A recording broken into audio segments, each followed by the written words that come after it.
Assalamualaikum warahmatullahi wabarakatuh. Salam sejahtera bagi kita semua. Perkenalkan, nama saya Noviandi Saputra. Saya merupakan salah satu dosen pada jurusan Pendidikan Seni Pertunjukan Fakultas Keguruan dan Ilmu Pendidikan Universitas Lambung Mangkurat.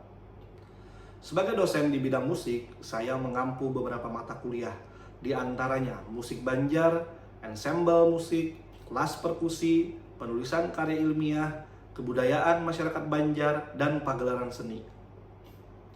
Melalui mata kuliah tersebut, saya berupaya menghadirkan proses pembelajaran yang mengintegrasikan pengetahuan, keterampilan artistik, serta pemahaman terhadap nilai-nilai budaya lokal sebagai bagian dari penguatan identitas dan karakter mahasiswa. Pada kesempatan kali ini, saya akan memperkenalkan salah satu mata kuliah unggulan di jurusan Pendidikan Seni Pertunjukan, yaitu mata kuliah Kebudayaan Masyarakat Banjar. Mata kuliah ini dirancang untuk memberikan pemahaman yang komprehensif mengenai kebudayaan masyarakat Banjar, mulai dari nilai-nilai tradisi, sistem sosial, hingga praktik-praktik budaya yang hidup dan berkembang di tengah masyarakat. Harapannya, mahasiswa tidak hanya memahami kebudayaan Banjar secara konseptual, tetapi juga mampu mengapresiasi, mengembangkan, dan mengaktualisasikannya dalam praktek pendidikan maupun kehidupan bermasyarakat. Pada tayangan ini akan dibagi menjadi dua bagian, yaitu cara pembelajaran, interaksi, dan asesmen pembelajaran. Dan tayangan kedua berkaitan dengan tayangan proses pembelajaran di kelas. Pada bagian pertama, saya akan menjelaskan tentang deskripsi mata kuliah. Mata kuliah Kebudayaan Masyarakat Banjar bertujuan untuk memberikan pemahaman mendalam mengenai kebudayaan dan tradisi yang berkembang dalam masyarakat Banjar, sebuah kelompok etnis yang mayoritasnya tinggal di Kalimantan Selatan.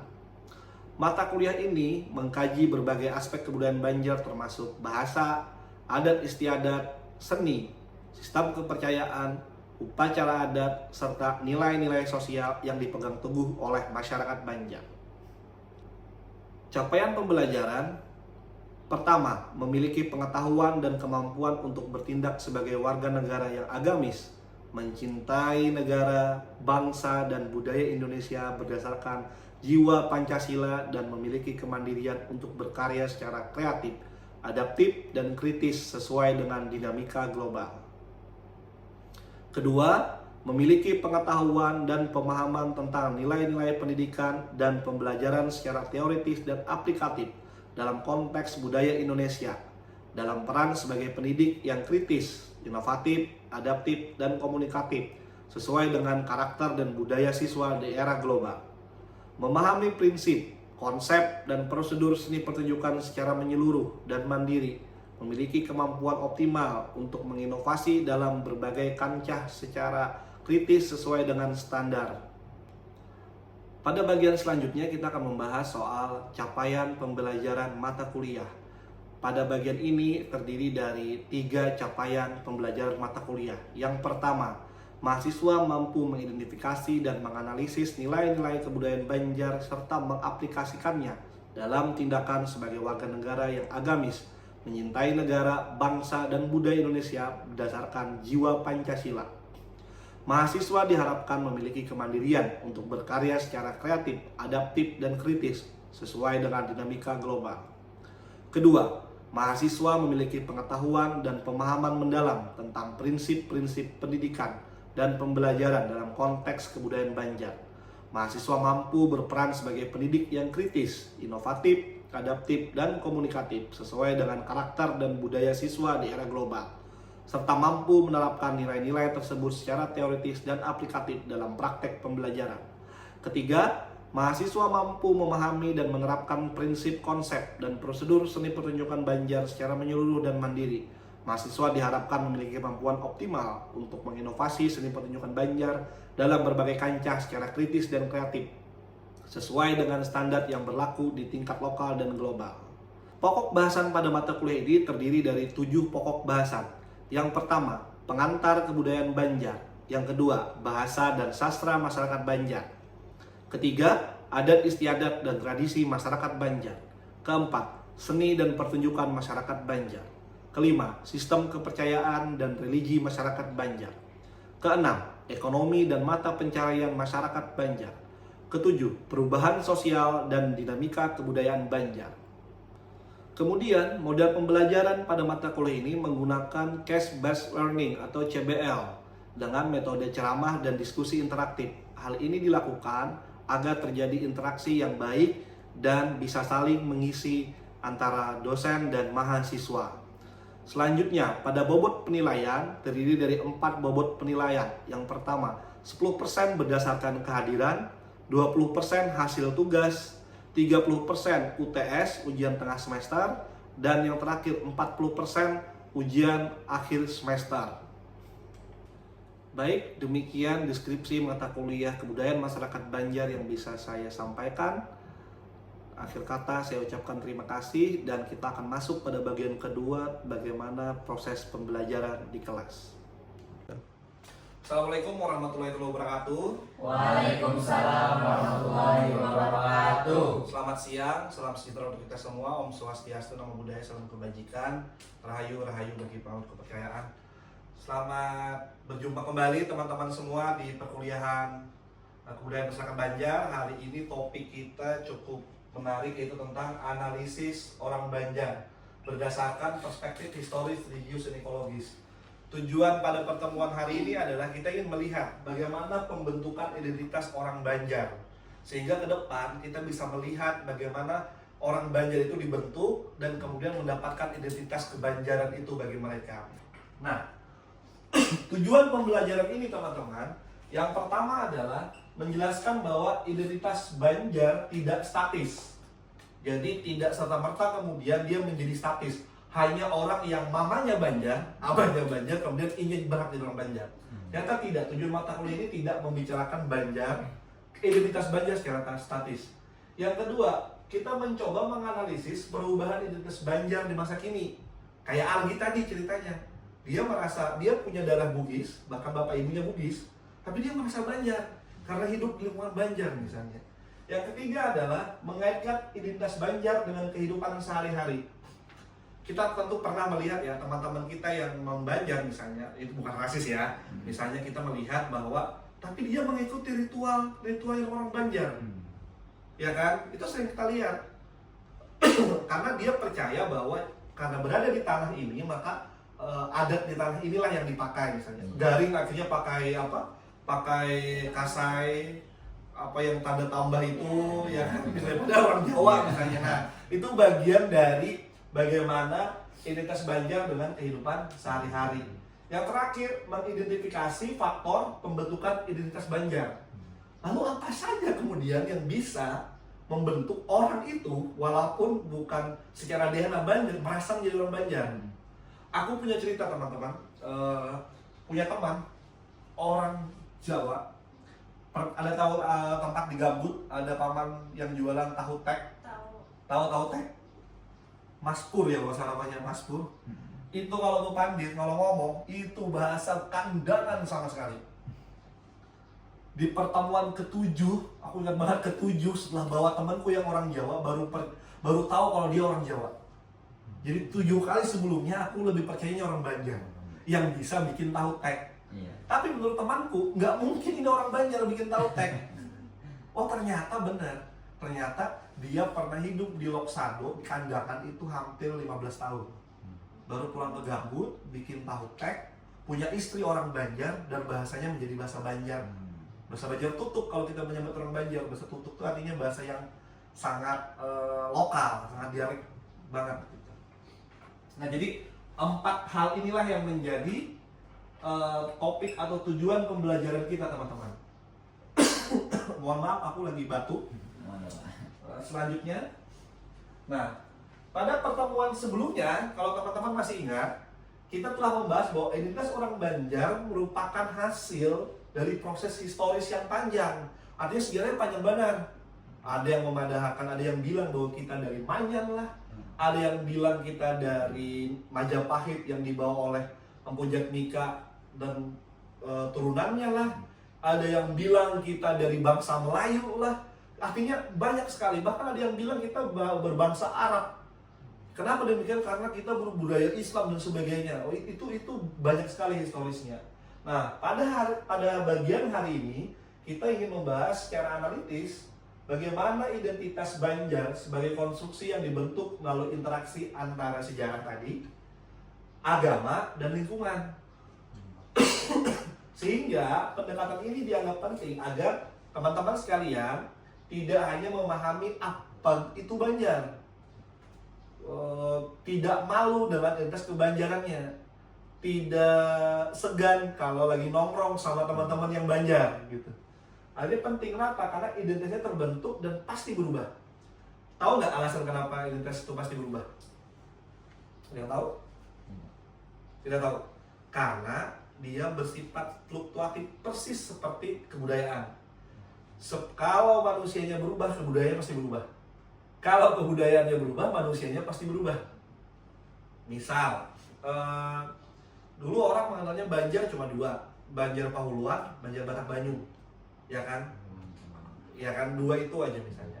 Nah, lalu ada penelitian lanjutan, Banjar dibagi menjadi sekian banyak lagi berdasarkan dialek. Ada dialek Kuala, ada dialek Kalua, ada dialek Hulu, Kandangan, Barabai itu lain lagi dialeknya. Ada dialek Batang Banyu, orang-orang Banjar menyambar sate jadi sete, ya kan, lelongkang jadi lelongkong, pengenten. Nah itu dialek, berdasarkan dialek. Jadi perubahan itu otomatis terjadi pasti, tidak bisa kita tawar. Dari sini ada yang mau ditanyakan dulu? Belum ada. Seperti yang dibahas sebelumnya, siapa itu orang Banjar, bagaimana terbentuknya. Nah sekarang kita masuk ke pertanyaan penting, apakah identitas Banjar itu tetap atau berubah? Menurut Haikal? Mungkin berubah Pak, menurut saya ya. Karena kalau semisal kita berada di sini, kita mengikuti itu sebenarnya. Oke. Kalau menurut kamu? Berubah Pak, karena juga pasti kan ini karena ada perbedaan zaman juga. Iya. Mempengaruhi. Artinya banyak faktor ya yang membuat bahwa kemudian Banjar itu bisa saja berubah. Saya nih, aku orang Barabai, harusnya panggilnya Barabai banget kan, ngomongnya harusnya Barabai banget gitu. Tapi banyak orang gak percaya kalau aku orang Barabai, bahkan menduganya aku orang Jawa. Iya kan? Kenapa kamu menduga aku orang Jawa? Karena kayak waktu pada itu kayak ada Jawa dan logat apa sih pas waktu muka bapak tuh bukan Jawa banget. Jauh banget. Jauh banget. Mungkin aku yang keturunan Pujatnikan tadi. Iya kan? Yang terahnya tuh dari yang Majapahit. Jadi mukaku sangat Jawa gitu. Bisa jadi begitu. Ya. Bisa jadi yang Maanyan ya kayak kamu yang matanya sipit gitu. Kemudian itu turunannya yang Maanyan, yang dari Dayak. Nah, lalu teman-teman, kita tentu sering ya menemukan, bahkan ini menjadi sesuatu yang sangat agak unik, tapi juga sangat agak berbahaya ketika dibahas tidak pada tempatnya misalnya. Lalu identitas itu kan sesuatu yang mengakar harusnya. Ini nggak bisa dibohongi, ini pasti Haikal, ya kan? Ini pasti Algi, ini pasti Puja, nggak bisa. Identitas namanya udah pasti ini. Gak bisa tiba-tiba bahwa ini namanya Algi, ini namanya Puja, itu nggak mungkin. Itu hanya bentuk nama, ya kan? Baru nama. Tapi ketika teman-teman di sini tidak punya nama, misalnya, pasti nggak ada yang menduga bahwa ini bukan orang Banjar. Pasti menduganya orang Banjar semua, karena tinggal di Banjar, ya kan? Tapi ketika teman-teman tinggal di Jawa, misalnya, hari ini tinggal di Jawa, pasti diduganya orang Jawa. Atau gini deh, ada yang pernah tinggal di Jawa? Belum? Semoga nanti S2 ya. Amin. Aku dulu S2 di Jawa, orang tidak mengerti aku orang Banjar, ngertinya aku orang Dayak aja. Karena identitas Kalimantan secara mayoritas pasti diduganya Dayak. Itu. Nah, jadi identitas itu sangat fleksibel, tapi juga kadang jadi berpengaruh terhadap kita, misalnya itu. Nah, identitas itu teman-teman adalah cara kita mengenal diri kita atau cara orang lain mengenal kita. Contohnya bahasa yang dipakai tadi, karena bahasaku yang keluar seperti ini diduga orang Jawa, ya kan? Bujang, aku asli orang Banjar. Yang kedua, cara kita bersikap.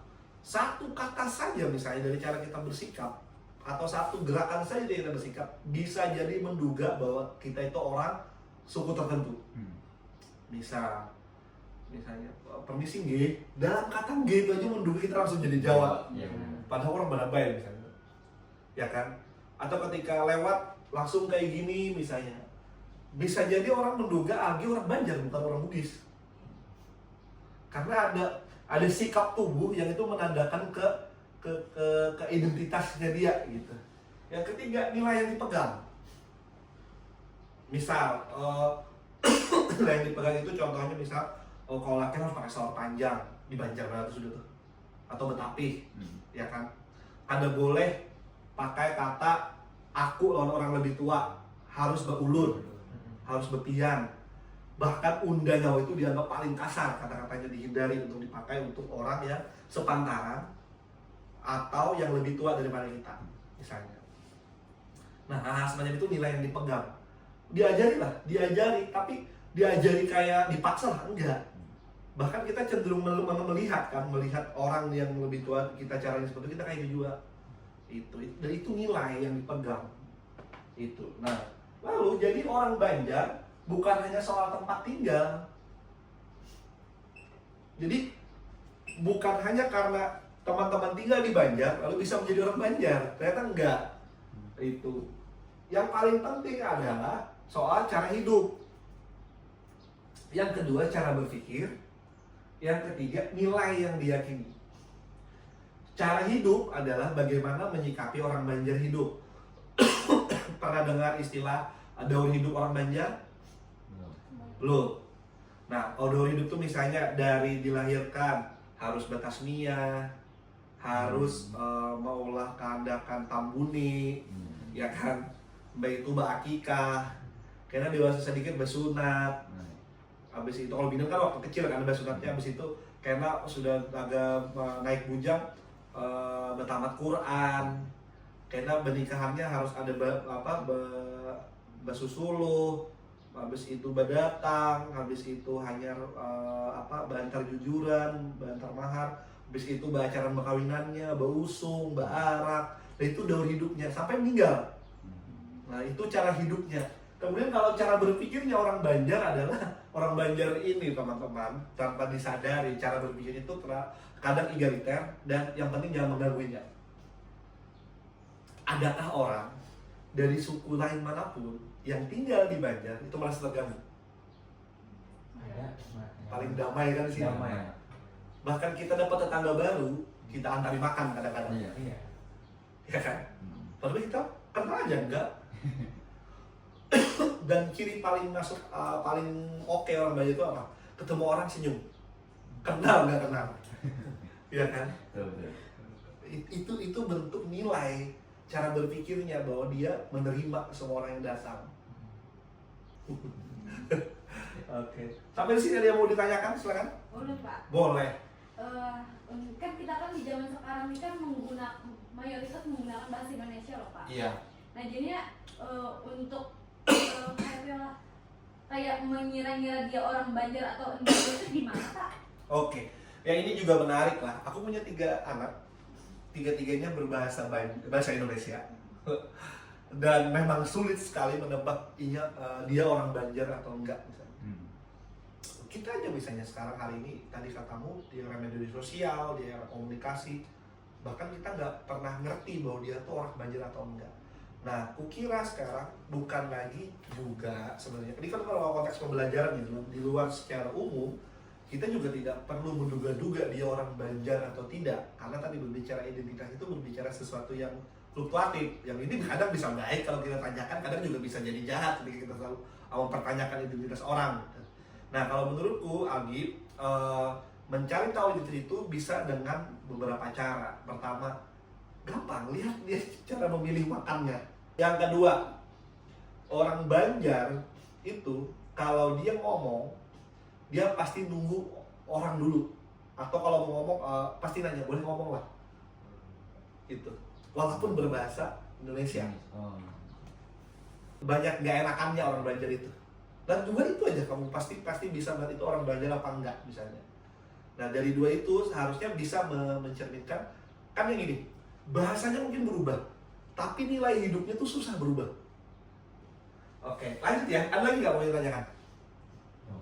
Cukup. Oke. Nah ini 3 faktor pembentuk identitas Banjar. Kalau berdasarkan sejarah teman-teman, yang pertama adalah ini terbentuk sejak masa kerajaan Majapahit berarti kan, sama yang paling tegas itu saat pendirian Kesultanan Banjar, Sultan Suryarsa. Karena di situ kemudian muncul istilah Banjar. Yang kedua, peran penting Kesultanan Banjar. Di sini Kesultanan Banjar dengan tegas bilang bahwa wahai rakyatku, nang Banjar, nang Biaju, nang Maanyan, muncul istilah Banjar. Siapa kan itu? Tapi istilah itu muncul awal. Artinya apa? Secara historis Banjar itu muncul 500 tahun yang lalu nih. Kalau kita kaitkan dengan hari jadi kota sekarang misalnya. 500 tahun yang lalu orang Banjar itu sudah dibentuk. Yang ketiga adalah dipengaruhi perdagangan dan interaksi budaya. Tadi ada konteks Melayunya, ada konteks Jawanya, ada konteks Dayaknya. Orang Banjar itu kayak orang yang hidupnya memang dipengaruhi banyak hal, sehingga dia sangat egaliter. Dan yang paling tidak banyak orang sadari, orang Banjar itu, perempuan Banjar terutama, adalah perempuan-perempuan yang jauh sebelum istilah feminis itu muncul, mereka sudah melakukannya. Bisa nggak? Di mana coba? Dia tahu? Tidak. Pasar Terapung. Dulu Pasar Terapung itu semuanya perempuan yang berdagang. Perempuan mana yang mau berdagang jam 5 subuh, ya kan, untuk menghidupi keluarganya? Hanya perempuan Banjar. Itu bukti egaliternya. Itu. Nah, atas dasar 3 hal inilah teman-teman, identitas Banjar terbentuk karena proses sejarah. Karena muncul istilahnya 500 tahun yang lalu. Kurang lebih ya 500 tahun yang lalu gitu. Ketika Sultan Banjar pertama, Sultan Suryarsa itu dinobatkan sebagai sultan, dia mengatakan, wahai rakyatku, nang Banjar kah, nang Biaju kah, nang Maanyan kah. Muncul konteks Banjar di situ. Sejak hari itulah istilah Banjar itu muncul. Identitas Banjar itu ada. Kalau dalam banyak buku kan, orang Banjar itu sebetulnya orang yang tinggal di pinggir sungai, yang rumahnya berbanjar kan gitu. Nah bisa jadi itu.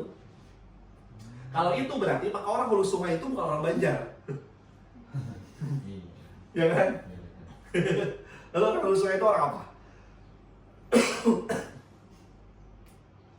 Orang apa kira-kira? Nanti kita bahas bab selanjutnya ya. Yang kedua, agama. Dulu yang disebut Banjar pasti agamanya Islam. Ada nggak orang Banjar yang nggak Islam? Dulu nggak ada. Kalau sekarang ada ya? Ada. Ada keterbukaan semuanya ya. Jadi sampai sini ada yang mau ditanyakan dulu teman-teman? Ini Pak, Boleh, silakan. dari ketiga pilar yang Bapak jelaskan tadi, yaitu ada ekologis, historis, sama religius. Nah, dari ketiga pilar tersebut, apakah kuat ketahanannya di zaman era modernisasi sekarang ini, Pak? Oke, aku ingin membuat ini teman-teman. Aku lihat coba ini teman-teman lihat contoh perubahan nyatanya ya. Dulu transportasi utamanya adalah cukup, interaksinya di sungai. Sekarang transportasinya adalah motor dan mobil, interaksinya media sosial. Artinya apa? Perubahan itu tidak bisa ditawar. Orang Banjar pun akhirnya masuk dalam perubahan secara global. Bahwa kalau dulu mereka hidup sebagai orang sungai, hal ini mereka hidup di darat, menggunakan jalan-jalan yang hari ini teman-teman juga lewati. Dulu transportasinya cukup, sekarang mereka menggunakan mobil dan motor. Agama juga sekarang tidak serta-merta kemudian mereka beragama Islam. Bisa jadi mereka juga punya agama lain, tapi secara historis, secara DNA, itu yang tidak bisa mereka bohongi, bahwa mereka adalah orang Banjar. yang disebut secara sejarah gitu. Jadi dari 3 aspek tadi yang tidak bisa berubah hanya aspek sejarahnya, aspek ekologis dan aspek religiusnya bisa jadi berubah sesuai dengan perubahan yang terjadi hari ini gitu. Ada lagi yang lain? Ya, Pak. Boleh? Adanya perubahan identitas orang Banjar tadi kira-kira lebih membawa ke pengaruh positif atau negatif, Pak? Oke, berbicara positif negatif, tentu saja kita juga tidak bisa memungkiri bahwa tentu ada negatifnya, tentu ada positifnya. Kalau kita berbicara tadi secara ekologis misalnya, kalau agama kan semua baik kan ya, nggak bisa kita bilang nggak baik agama misalnya. Tapi bersudut pandang ke ekologis misalnya. Dulu karena orang Banjar hidup sebagai orang sungai, maka sungai itu dijaga sedemikian rupa. Ada ritualnya, malabuh atau malabuh sebenarnya. Itu kan upaya-upaya menjaga sungai.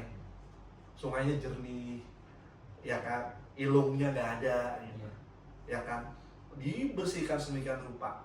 Tapi setelah orang Banjar hidup dengan konteks darat hari ini, misalnya, sungainya ditinggalkan, sungainya menjadi kotor, orang Banjar jadi kehilangan ruang hidup di sungai. Gitu. Tapi apakah itu negatif? Tidak mesti juga.